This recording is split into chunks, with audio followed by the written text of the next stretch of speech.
কোরআনুল কারীমের মধ্যে আছে, আল্লাহ তাআলা বলেন জান্নাতি বান্দা জান্নাতে ঢুকে বলবে, আল্লাহ আপনার প্রশংসা করছি, আজকেই আমার চিন্তা পেরেশানি জীবনের তরে শেষ হলো, আজ আমি জান্নাতে ঢুকলাম, এবার আমি নিশ্চিন্ত হলাম,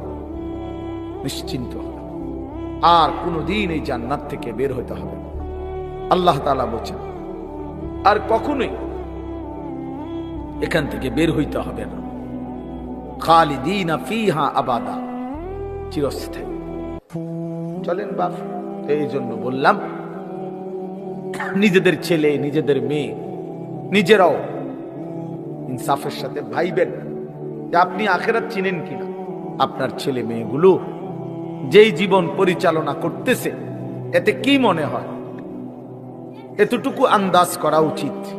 যে আমার ছেলে আসলে আখিরাত চিনে কিনা, আমার ছেলের সামনে কোনো গন্তব্য আছে কিনা, নাকি এই মোবাইল, নারী, ছবি, জিনা, ব্যভিচার, মদ, জুয়া, নাচ, গান, উলঙ্গ দৃশ্য, হালাল হারামের কোনো বাজ বিচার নাই, পাক নাফাকের কোনো বাজ বিচার নাই, লজ্জা শরম হায়া কিচ্ছু নাই, যখন যা যা মন চায় খাইতেছে, হ্যাঁ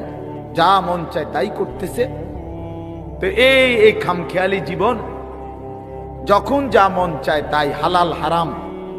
জায়েজ না জায়েজের জীবন, যার পার্থক্য নাই,